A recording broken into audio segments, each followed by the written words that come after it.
Good morning, everyone. Today is Sunday, September the 3rd. It is 4 a.m. This is Anne-Marie Band reaching out to you from Tokyo. And what we are looking at is the ES currently. I wanted to do something on the futures to tell you what's going on. Notice I drew this line several days back. And you can see that that trend line broke, and it was all she wrote. I mean, literal. It was just right off the line, almost right off that candle break. And so we can see 44.71 to 44.86-ish. You know, it could actually be 44.90. But I'm going to use the low volume node. That gives me 44.87 or 44.86. That's what I'm going to say is the floor. Now, technically speaking, folks like Sentiment Trader suggest that Tuesdays after the long weekend,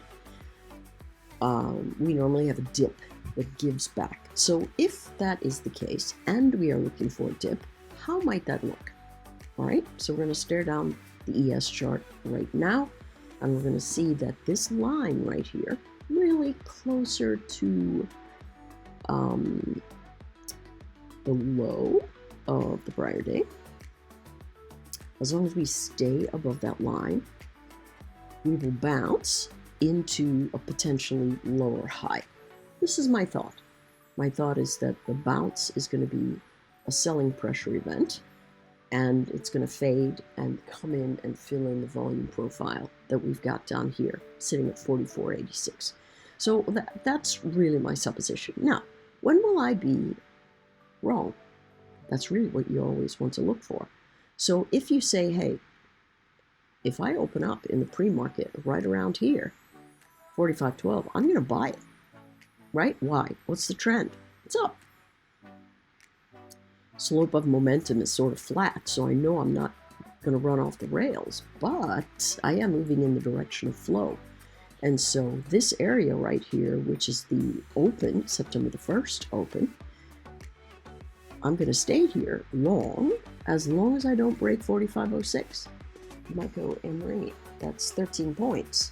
Well, you could say, okay, I'm going to use the low of this area, but at the same time, I'm going to suggest, listen, if you lose the low of this area, it could still wick there. It might not, because we've got low, higher low, higher low. But we also have high, lower high, with this being the first break.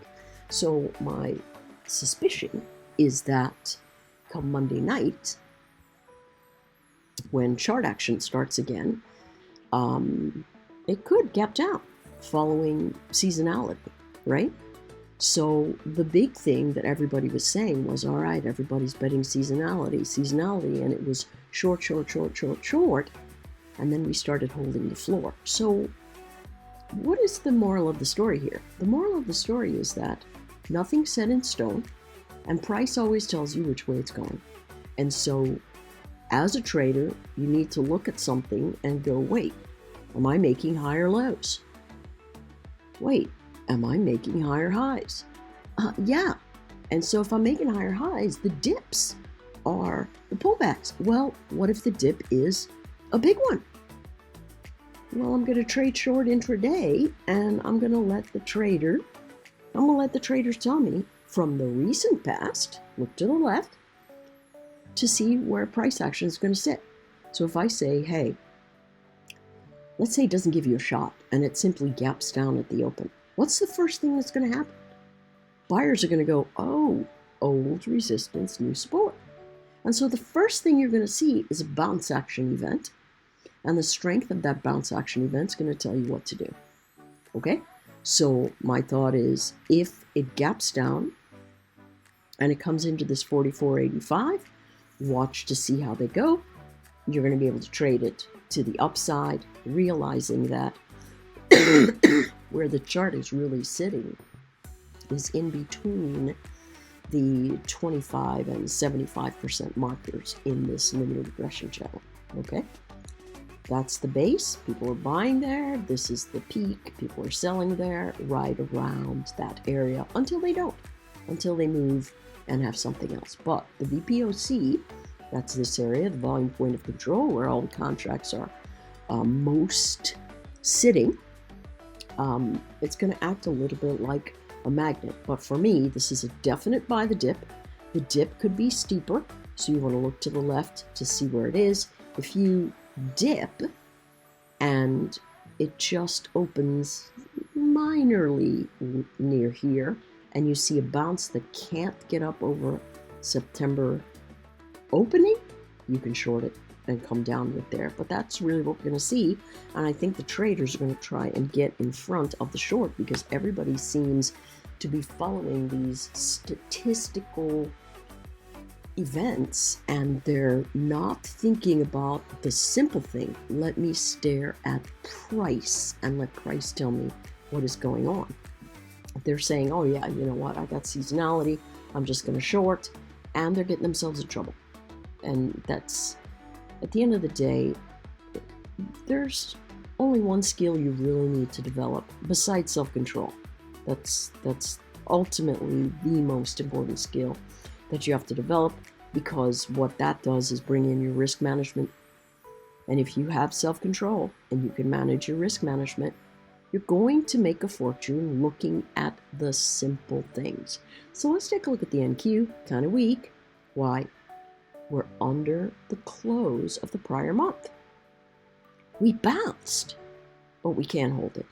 So range formations suggest, one, if I lose the close of Friday, right, if it breaks down below this edge, below the wick, I'm going to walk down potentially all the way to 15,326, maybe even 14,767. The Qs are not carrying the market like they used to, but they're doing fine, essentially. They're not, they're not falling out of bed or anything, right? So they're under the close of September. They're under the open of September. They're under the close of August. And so that's a little bit bearish. We also have high, low, lower high, lower low, lower high, lower low, lower high, lower low, higher low, higher high, higher low, higher high, but it's coming into the resistance zone right here. And if we think about seasonality, what normally happens on that Tuesday is a little bit of profit give back, and people are going to try and trade in front of that. So here's the thing. If you think, hey, seasonality tells me this is going to be a breakdown, and you sell on Friday, coming into the close, you go, you know what, I'm selling this because Tuesday I'm going to have a fade. Well, here's the thing. If a lot of us do that, what's going to end up happening is that we're all going to be buyers waiting to buy. And whenever that's the case, we make a pervasive bid to be present in the market. So what does that look like? Higher low, higher low, higher low, higher low, higher low, higher low. So here's the thing.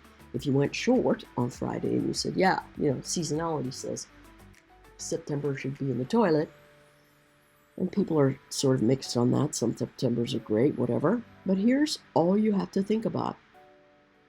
From this perspective, it's, did I open above the close of last week or below it? If I open below it, sellers are going to try and force it down into frontline support, or breakout levels, center of the linear regression channel, those sorts of things, right? And so that's really all you want to look for. Honest to goodness, it is all you need to look for. Am I above, heavens, am I above the close of the prior day? And that's what you're going to look for. Now, this is an outside candlestick for Friday. It's got a higher high and a lower low. So I suspect this one might be very choppy. I would really be careful about that one. All right? But that's really what we're looking at. Let's take a look at the RTY. This is where everybody thinks that things are going to lift. I really don't know. Maybe so, maybe no. I don't know. Here it is. Monthly. This is clearly resistance, resistance, resistance.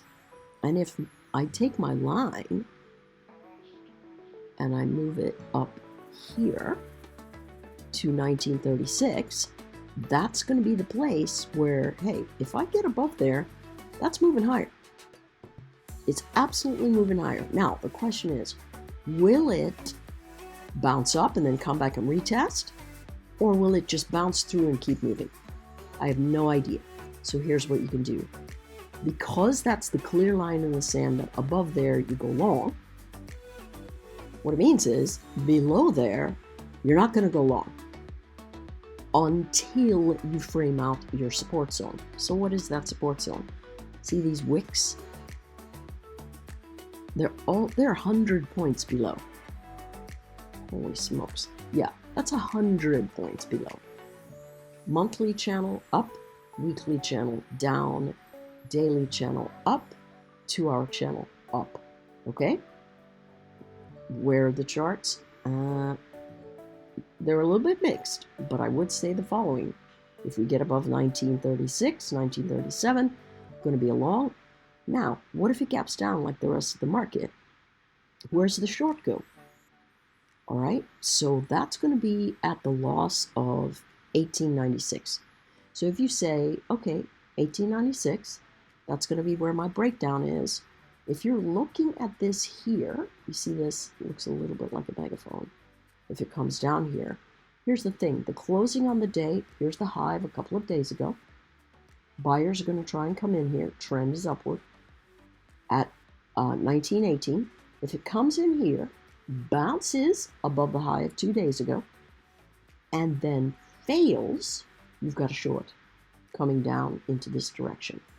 If it bounces and holds, you're going to move up towards that 1936, but you're going to have to watch for sellers right around this area because they certainly came in very quickly. So if you take that first trade off of old resistance equals new support and you buy it, you'd want to take some profit up into that 1927 area. Let's take a look at oil. A lot of oil news. And really they're breaking out of a massive channel. It's been a very long time since oil has been this expensive.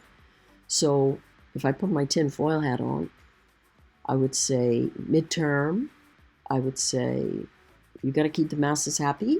I got to say there's going to be some chit chat that is going to make oil fade off of this edge. Now, that's just me supposing. What does the chart actually tell me? The chart actually tells me pullbacks are buy zones. 100%. I am above the high of the prior month. And, of course, I'm above the close of the prior month. And I am also above the open of the current month. And so all of that shows very bullish pressure. Very, very bullish pressure. Now, could it be bullish pressure that is going to have an exhaustion pattern? Yes, but I can't guess on that. And look at how shallow the dip was 2 weeks ago. Very shallow dip and move to the north. So could we be moving up into 90? Potentially. For sure. Are we at the top of the weekly channel? No. We're at the top of the daily channel and we're at the top of the 2-hour channel. So it tells me that that's not going to be an ideal place to buy. We're also sitting right here where we had 1, 2, 3, 4 months argue at this 86 level. If I were a betting man, I would say, hey, what they're going to try and do is push off of that edge, but then get the shallow fade that buys again. So how do you want to trade this? Listen, you don't want to be short oil. It needs a pullback. But in order to short oil, you've got to be super careful here, and you have to use our mechanical flow event. So let's say you want to use it on a quick time frame. I put the 10-minute up there. What's the first thing that you want to do? One, fail to hold higher. That's not happened yet. We just made a new high on that last one. So one, we have to fail to hold higher. Two, we have to break near-term support, which is currently at 85.90. Then we have to bounce and make a lower high. None of that is in play at this juncture. Absolutely none of it. And so everything else says, hey, listen, this is a run. Okay? So let me make sure it sits the same on the 30. Yes, that's perfect. 30-minute chart really here, all the way to 85.87, which is $1. No, it's only 15 cents. So I'm going to close that there. 85.87.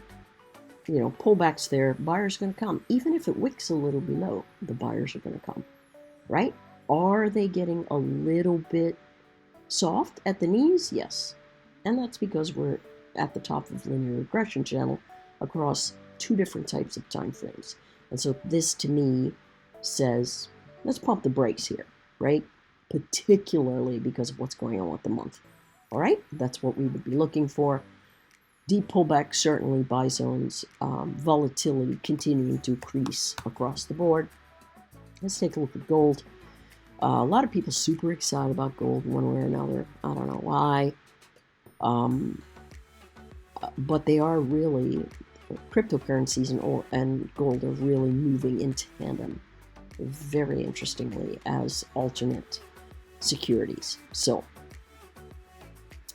if we take a look at what's happening, look at this. It came to the bottom of the channel on the daily, not so much the weekly, right? If I had used not a 3-year event, but I had used a 1-year event, it might have done something there. Let's see if we can do 2 years.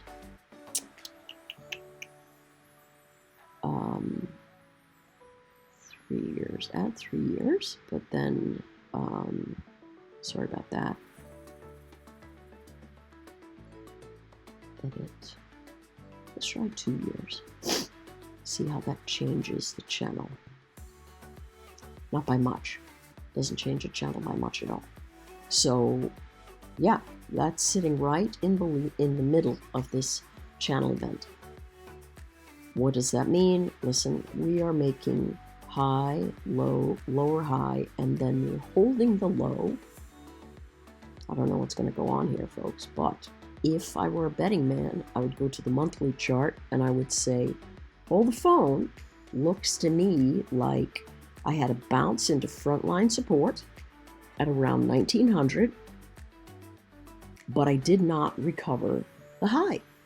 And so in this formation, I would be short, right? Fails to head higher, breaks support, old resistance, breaks it, and then bounces and fails to breach the prior high. So right here tells me I have short that's in play. I just know the buyers are showing up at around the 1900 area. All right, that's it for what's going on here. Next, I'll do the ETFs.